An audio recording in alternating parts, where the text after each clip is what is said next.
فيلمنا بيبدأ سنة 1977 في مطار روسي مع شخص اسمه إيجور، وبيكون إيجور مسافر ومعاه الكلبة بتاعته. فبيخلص إجراءات سفره وبيروح عشان يركب الطيارة، وبتوقفه المضيفة قدام سلم الطيارة وبترفض إنها تطلع الكلبة على الطيارة لأن الشهادة الصحية بتاعة الكلبة ضاعت من إيجور. فبيضطر إيجور إن هو يروح لدكتور الحيوانات اللي في المطار، وبيكشف على الكلبة وبيقول له إن الكلبة بتاعتك عندها التهاب في ودانها وصعب إنها تطلع على الطيارة. فبيروح إيجور تاني لمضيفة الطيران وبترجاه عشان تقتنع يطلع الكلبة مع الطيارة. المضيفة قلبها بيحن وبتقرر إن هي تساعده وبتطلعها على الطيارة، ولكن بتيجي مديرة المطار وبتقول لإيجور مفيش كلاب هتطلع على الطيارة من غير الشهادة الصحية. فبيضطر إيجور إن هو يسيب الكلبة، وبيطلع كورة من جيبه وبيرميها بعيد عشان الكلبة تروح تجيبها. وأثناء ما الكلبة بتروح تجيب الكورة بيطلع إيجور سلم الطيارة وبيسيب الكلبة لوحدها. فالكلبة بتجيب الكورة وبترجع تاني على الطيارة، بتلاقي الطيارة مشيت،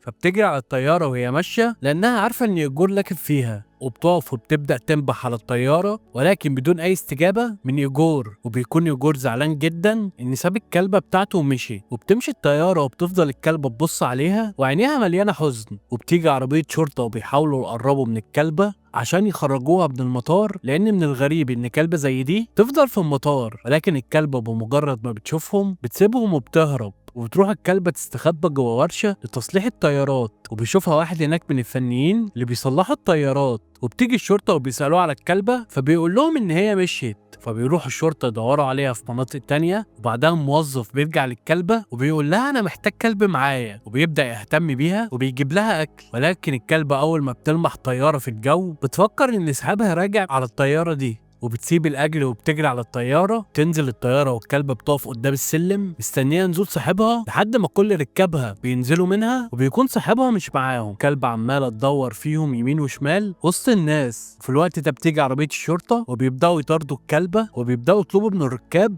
إن هم ينزلوا من الباص وإن في باص تاني هيجيلهم كمان 5 دقايق. وبيحبسوا الكلبة في الباص وبيقفلوا عليها الباب. وجوه الطيارة بيكون كل الركاب نزلوا ما عدا طفل صغير اسمه كويلا، وكويلا يبقى ابن كابتن الطيارة اللي اسمه سلاطة. وبيجي كابتن سلاطة وبيطلب من ابنه ان هو ينزل لان هم وصلوا. وبينزل بعدها كوالا من الطيارة، فبيلاقي دوشة كتير جدا تحت لان الناس عايزين يركبوا ويمشوا ولكن الشرطة منعاهم. وبيقرر كوالا ان هو يركب الباص من الشباك، وبيتفاجئ لما يدخل الباص ويلاقي الكلبة. فبيقرر كوالا ان هو يساعدها ويفتح لها الباب، وبمجرد ما بيفتح لها الباب الكلبة بتجري. فبيبدأ الضباط يزعقوا لكوالا لان هو هرب الكلبة اللي بقالهم كتير بيجروا وراها. ولكن بابا كابتن سلاطة بينزل من الطيارة وبيقول لهم ان ده ابني وبياخده وبيمشي. وبعد كده بتزعق مديرة المطار لكابتن سلاطة على تصرف ابنه مع الكلب. فبيدافع كابتن سلاطة عن ابنه وبيفضلوا يتجادلوا شوية مع بعض عشان تعرف منه ان كوالا ابنه بيعاني من ظروف نفسية بسبب انفصال ابوه عن امه. فبتطبطب عليه المديرة وبتقول له طيب ابقى ركز بعد كده. اما عن موضوع كوالا والكلب فخلاص ان الموضوع خلص. وبيشكرها سلاطة وبترجع الكلبة لفن تصليح الطيارات، والفن بيعمل لها مكان عشان تقدر تبات فيه. وبيروح الكابتن وابنه البيت،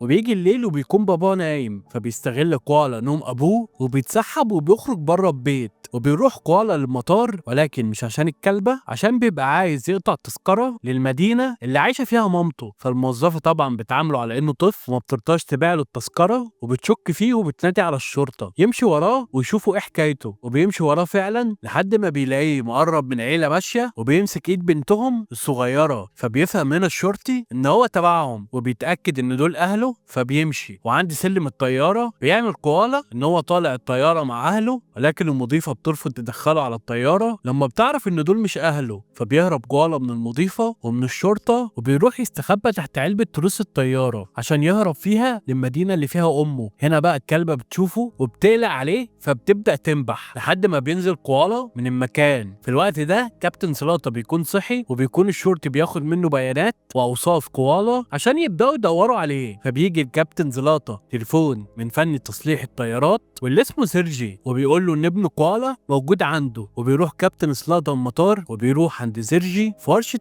التصليح وبيلاقي ابنه كوالا نايم على النجيله والكلبه نايمه في حضنه. كابتن بيصحي ابنه وبيزعق له وبيقول له انت سبت البيت ليه؟ فبيقول له الولد ان انا بيتي مش هنا، انا بيتي مع امي. وهنا الكلبه بتبدا تدافع عن كوالا وبتبدا تنبح على ابوه عشان تحاول تحميه لان هي حست ان هو بيهدده. فسيرجي بيتدخل وبيقول للكابتن انت عندك طياره وعندك رحله كمان شويه، فبيستاذنه ان هو هيخلي معاه كوالا لحد ما يرجع. فبيوافق كابتن سلاتا وبيروح عشان يلحق طيارته. فسيرجي بيهتم بكوالا وبيعمل له اكل وبيقول له واضح ان الكلبه حبتك، وبيقول له خلي بالك المكان اللي انت كنت فيه ده كان غلط وكان ممكن تموت، والكلبة يعتبر هي اللي أنقذت حياتك. فبتبدأ الصداقة تتولد ما بين كوالا والكلبة اللي سماها بالما، وكل يوم بتروح أرض المطار عشان يستنوا الطيارات اللي جاية يمكن صاحب بالما يرجع. وفضلوا على الحال ده فترة، وفي يوم بتكون بالما واقفة قدام سلم طيارة والمضيفة بتشوفها فبتبلغ الشرطة، وبينزل الركاب من الطيارة وبيروحوا يركبوا الباص. فبالما بتحس إنها لمحت صاحبها وسطهم فبتجري ورا الباص اللي رايح ناحية المطار، ولسه بالما هتلحقه فبتيجي عربية الشرطة وبتقطع عليها الطريق وبينزلوا عشان يمسكوها. فبتجري منهم بالما وبتدخل المطار وبتبدأ تجري وسط المسافرين وبتجري على الراجل اللي افتكرته صاحبها، ولكن للأسف ما بيطلعش هو. فبالما بتحس بإحباط كبير وبيتلم حواليها الشرطة، ولكن في اللحظة دي كوالا بيقدر يهربها منهم. وبتفضل بالما تجري وسط المطار وبتعمل فوضى كبيرة في المكان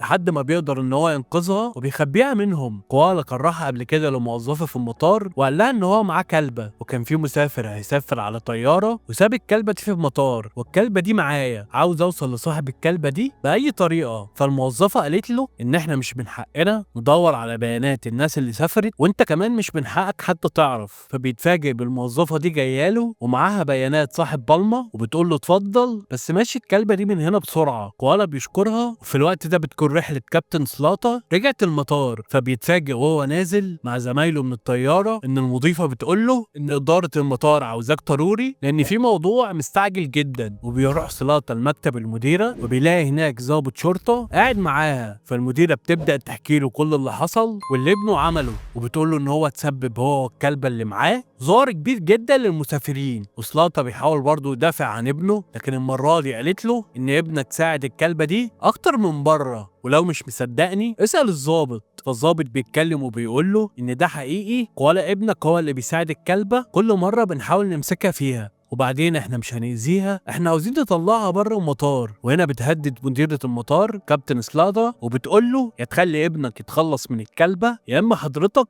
هتتمنع من الطيران تاني. وبيرجع كوالا مع بالما لورشة تصليح الطيارات اللي فيها سيرجي، وبيلاقي بنت سيرجي معاه هناك، وبتكون هي مضيفة الطيران اللي قابلها إيجور وهو ماشي. وبيكتب كوالا جواب لإيجور وبيقول له إن هي معاه، وبيديها لبنت سيرجي وبيقول لها توصلها له بالبريد لأن هي عندها رحلة لنفس المكان اللي هو راحه. وهنا بيظهر كابتن سلاتا وبيدخل عليهم وبيكون معاه عربية شرطة وبيكون فيها فرقة متخصصة لصيد الكلاب، وبينزلوا بالأدوات اللي معاهم وبيبدأوا يحاولوا يمسكوا بالما. وكوالا بيبدأ يصرخ وبيحاول يدافع عن بالما، ولكن أبوه بيمسكه وبيكتفه، ولكنهم بيمسكوا بالما في الآخر وبياخدوها في عربيتهم. كوالا هنا بيتضايق من بابا جدا، وحتى المضيفة بتتضايق منه وبتديله الجواب اللي كوالا كان لسه بيكتبه واللي كان هيبعته لصاحب الكلبة عشان يجي ياخدها. وبيرجعوا للبيت وكابتن سلاتا بيخبط على أوضة ابنه وبنلاقيه طبعا زعلان وبيحضر هدومه عشان مش عايز يعيش معاه تاني، وبيقول له ان هو اب قاسي وهو هيروح اي ملجأ للاطفال. ابوه بيحاول يمنعه وبيصرخ فيه كوالا وبيقول له انت طول عمرك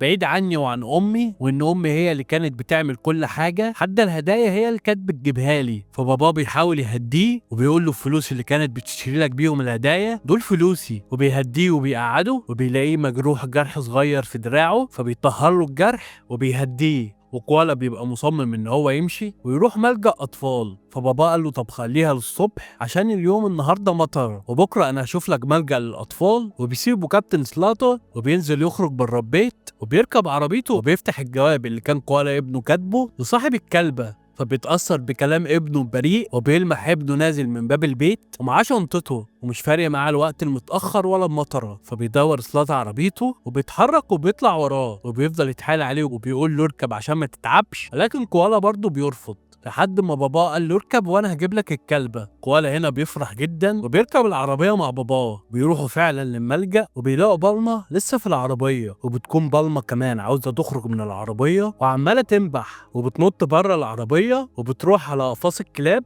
المحبوسه وبتفتح لهم الاقفال. كل الكلاب بتخرج بره، وبيوصل كابتن سلاطه وابنه كوالا للملجأ ويلاقوا هناك مضيفه الطيران بنت سيرجي، واللي شكلها هي كمان كانت رايحه تخرج بالما. فبتقول لهم ان الكلاب كلها هربت من المكان وبالما اول حد. فكوالا قال لهم انا عارف هي راحت فين، وبتروح بالما المطار. في الوقت ده كوالا وابوه بيروحوا المطار وبيبداوا يدوروا على بالما، ولكن مش بيلاقوها. فكوالا بيلاقي طياره جايه فبياخدهم وبيقول لهم هتلاقوها هناك. وبيقرب كوالا عند سلم الطياره وبتشوف المضيفه وبتقول له انت بتعمل ايه هنا؟ وسيرجي هنا بيظهر وبيقول لها سيبيه، ده ابن كابتن زلافا. وهنا بيجي كابتن زلافا ومعاه بنت سيرجي، وبيفضلوا واقفين شويه لحد ما بالما بتظهر تاني. الركاب بيبداوا ينزلوا من على السلم وبالما بصلهم وبتبدا تدور على صاحبها، ولكن برضه مش بيجي. فهنا بقى كوالا بيطلب من باباه ان هو يخلي بالما معاه. فباباه قال له انت مش هتعرف تهتم بيها. فكوالا قال له انا هحاول على قد ما اقدر. ولكن سيرجي بيقول لهم هي اصلا مش هترضى تيجي معاكم لان هي مستنيه صاحبها. وبيروح سيرجي واخد كوالا وبيتمشوا شويه، وبيجي بعد كده مصور صحفي عشان يصور بالما وينزل عنها اعلان عشان صاحبها يشوفها. والمصور ده بيصورها فعلا، وتاني يوم بينزل الاعلان في الصفحه الاولى. ولكن ده ما بيعجبش مديره المطار، وبتستدعي كابتن زلافا وبتقول له ايه اللي انت عملته ده، وبتحرمه من الطيران. وبيقف قدامها كابتن زلافا ومش عارف يدافع عن نفسه. وهنا بيرن التليفون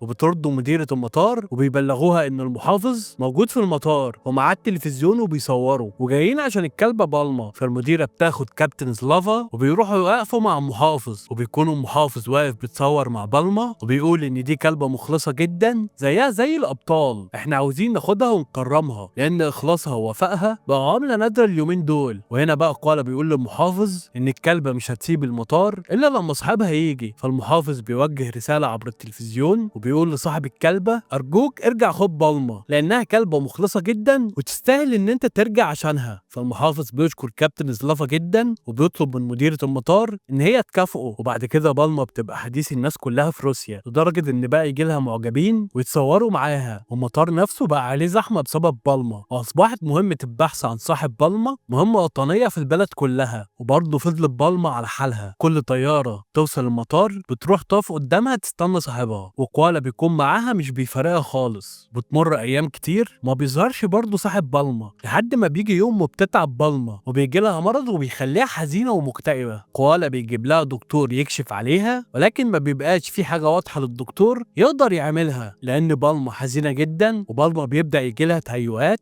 ان صاحبها رجع، ولكن هو في الحقيقه ما رجعش. وكوالا بيحاول يحتويها وبيقول لها ان هو معاها، فبيبات معاها كوالا تحت المطر وبياخدها في حضنه زي ما هي عملت معاه اول مره شافها فيها. وتاني يوم الصبح بتروح بالما مصحيه كوالا وبتبدا تبوسه وبتبقى مبسوطه جدا لانها من اللحظه دي اعتبرته صاحبها الجديد، وبتروح معاه البيت عشان تعيش معاه هو وباباه، وبيبداوا يتعودوا عليها وتتعود عليهم. ولكن في يوم بيجي للكابتن زلافا تليفون في البيت وبيبلغوه ان صاحب الكلبه جاي في الطياره وعاوز ياخد كلبته. وطبعا زلافا بيتضايق لان ابنه اتعلق بيها، ولكنهم بيروحوا المطار وبيستنوا الطياره وبتقف بالما مترقبه نزول صاحبها، وبينزل وبيقرب منها وهي كمان بتروح له، بس بتكون متردده شويه خصوصا ان هي بقى ليها صاحب جديد. وكوالا في الوقت ده كمان بيعيط، وبيكون التلفزيون بيصور وكمان المحافظ موجود لان دي تعتبر لحظه منتظره للجميع. وبيحزن كوالا قوي وبيحاول ابوه يتفاوض معاه وبيقول له ان هو ممكن يشتريها منه باي ثمن، ولكن ايجور طبعا بيرفض وبيقرر ان هو ياخد بالما ويسافر. وقدام الطياره بيحاول ايجور يطلعها ولكنها بتقاوح معاه وبتبقى عايزه ترجع لكوالا، وفعلا بتجري منه وبتروح لكوالا، وكوالا كمان بيجري عليها ولكن الشرطه بتمنعهم وبيطلعها ايجور على الطياره بالعافيه. وبيفضل كوالا يزعق ويصرخ وبيقول بالما مش عايزه تروح معاه. في الوقت ده بيكون كابتن زلافا هو قائد الرحله، وبيبقى شايف ابنه وهو بيبكي ومش قادر يعمل له حاجه. ولكن فجاه بياخد كابتن زلافا القرار وبيطفي بحركات الطياره، والمديره بتروح لكابتن زلافا بتقول له في ايه؟ قال لها انا كنسلت الرحله. بتقول له انت فاهم انت بتعمل ايه؟ انت كده رخصتك هتتسحب. فقال لها ان هو خد القرار كأب. فبتسأل المساعد بتاعه هتطير ولا لا، فالمساعد بتاعه برضه بيبص لزلافا وبياخد قرار برضه وبيقول لها لا. وبينزل الكابتن والمساعد بتاعه من الطياره، وبيطلع المحافظ على الطياره وبيسأل فيه ايه. فالمديرة قالت له مفيش حاجة، الموضوع تلت ساعة والطيارة هتطلع. في الوقت ده المضيفة بتطلب من إيجور شهادة صحية للكلبة، وطبعا هو معهوش. فالمضيفة قالت للمديرة إن دي القوانين. فالمحافظ بيبقى عايز يمشي الدنيا بأي طريقة لأن الصحافة تحت، وبيبدأ يهدد المديرة إن لازم الطيارة تطلع. في الوقت ده بالما بتبص في عينين إيجور، فإيجور بيفك من عليها الطوق وبيقول لها امشي. فبالما بتنزل من الطيارة جري وبتروح على كوالا. وفي الوقت ده بتكون بالما بتجري على كوالا وكوالا بيجري عليها وبيحضنوا بعض، وبتفضل بالما معاه على طول. وبكده يكون خلص فيلمنا. لو عجبك الفيلم متنساش الشير واللايك والسبسكرايب عشان تشوف كل جديد.